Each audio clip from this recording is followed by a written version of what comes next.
وقتی مرا دینی فرار کنی هنده کتومی مرا غار کنی ناس و ندنی سوسته کن پا بدین چی یاره حال داره. سلام به همه دوستای عزیزم. اگه دوست داری بیشتر با محله های قدیمی گیلان، کوچه پس کوچه های رشت و داستان هایی که پشت هر خیابون پنهان آشنا بشی، حتما چنل ما رو سابسکرایب کن و این ویدیو رو برای دوستاتم بفرست. راستی توی کامنت ها به همون بگین از کجای ایران یا دنیا این ویدیو رو میبینید و پیشنهاد بدین قسمت بعدی سراغ کدوم محله کمتر دیده شده گیلان بریم. دوست دارین کجا رو با هم کشف بکنیم؟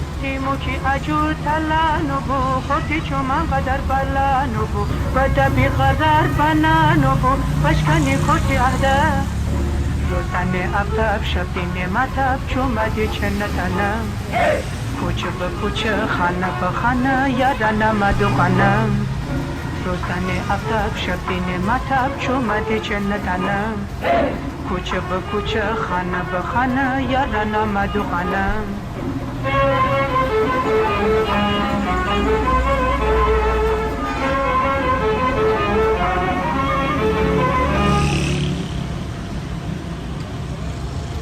امروز اومدیم یکی از قدیمی ترین و پر رفت آمد ترین بخشای رشت، محله پیرسرا، جایی که بازار روز معروف سام قرار گرفته. اینجا رو خیلیا با اسم خیابون سام میشناسن و این تقاطع هم سالهاست به اسم سراح سام شناخته میشه. اما سوال اینجاست، چرا اسم این خیابون شده سام؟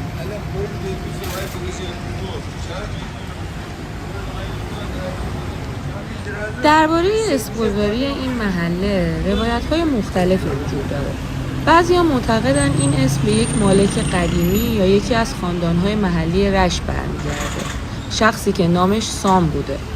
البته درباره این موضوع روایت‌های مختلفی وجود داره و هنوز یه داستان قطعی برای همه پذیرفته شده نیست. اما چیزی که درباره سام میدونیم اینه که اینجا از اول یک بازار روز نبوده.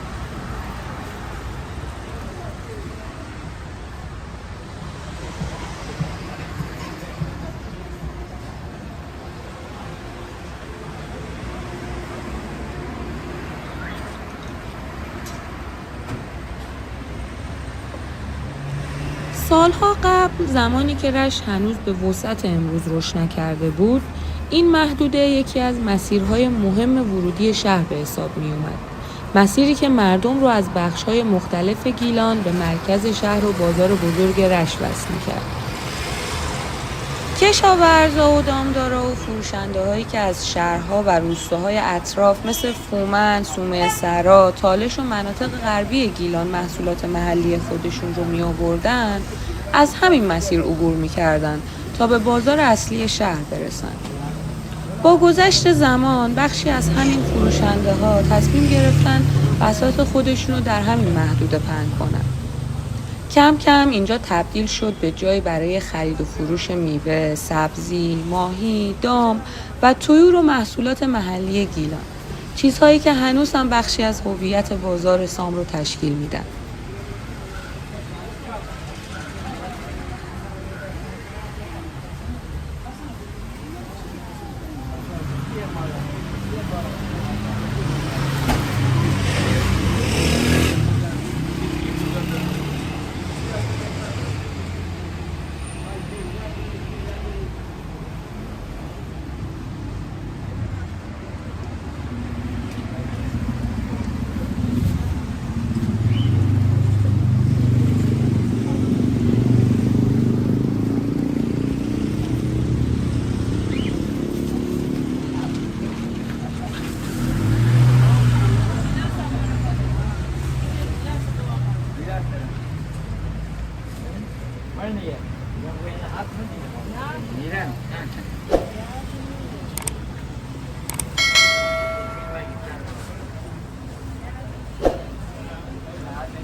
یکی از دلایل شکل‌گیری این بازار بافت قدیمی محله بود. سام در گذشته بیشتر محله مسکونی با خانه‌های قدیمی رشتی و باغ‌های بزرگ بود. محله‌ای زنده و پر رفت آمد که مردم برای تأمین نیازهای روزمرهشون به مغازه و فروشنده‌های محلی احتیاج داشتن.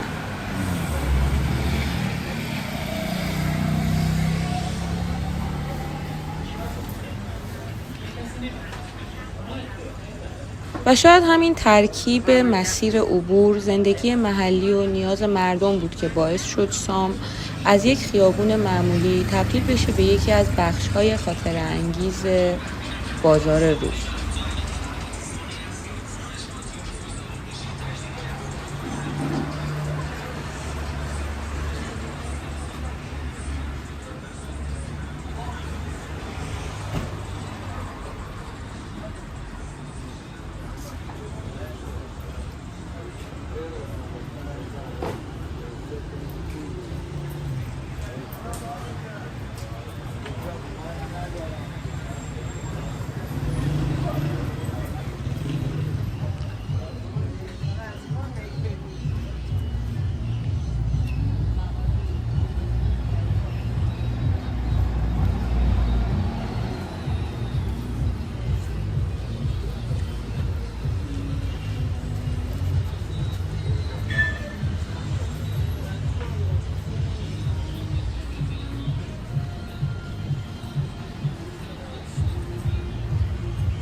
اینجا کف تای پیسرایی آورده. مثلا چند سال خدمت داره پیسرا؟ 100 سال خدمت داره پیسرا. 100 بعد آقای علی رحمانی که جمال میگن یه دونه سر بزنه. مطالعه جلوی جلوی نبودیم نمیدونیم میشه بگیم.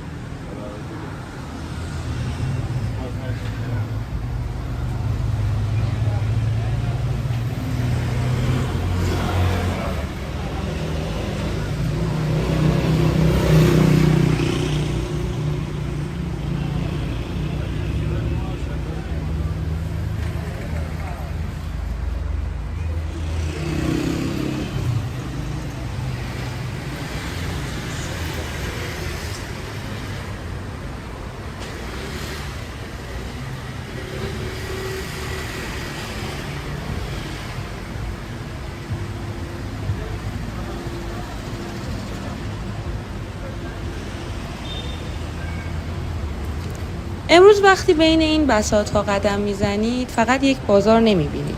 بخشی از تاریخ زندگی مردم رشت رو میبینید.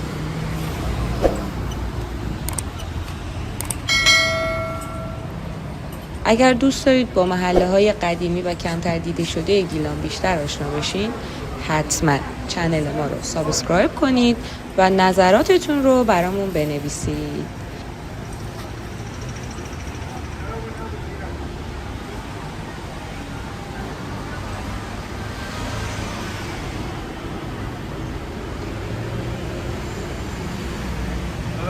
یا آفرین برای شبکه اینترنشنال نیستم برای ایرانی کوی مقام برای شما خوبه آقا صبح بیا اینجا ماهی زنده داره باید ماهی هم باید بپرده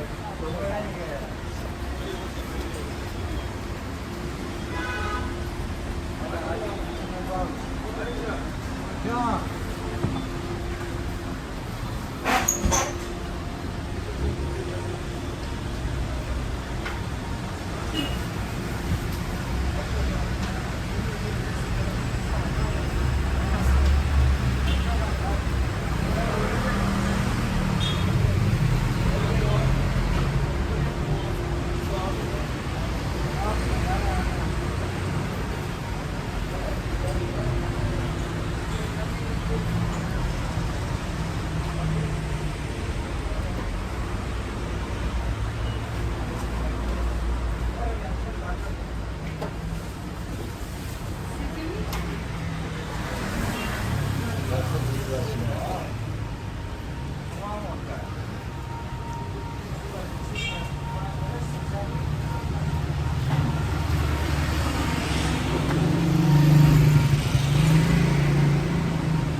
يعني اصلا اليوم مش زي طبعا هذا يبغى يجيبوه ده افا بدنا يبغى فرد يقولوا بدنا بشي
امیر جان بگو اینجا ایرانه بگو امیر جان بگو اینجا ایرانه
لطفاً یادتون نره که کانال ما رو سابسکرایب کنین و زنگوله رو هم روشن کنین.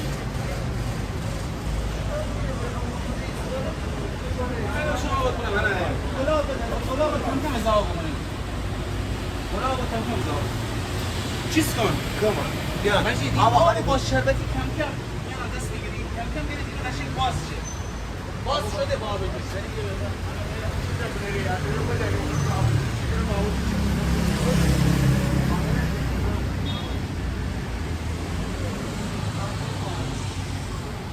تا ویدیو بعد با یه محله و یه داستان تازه از گیلان همراه ما باشید.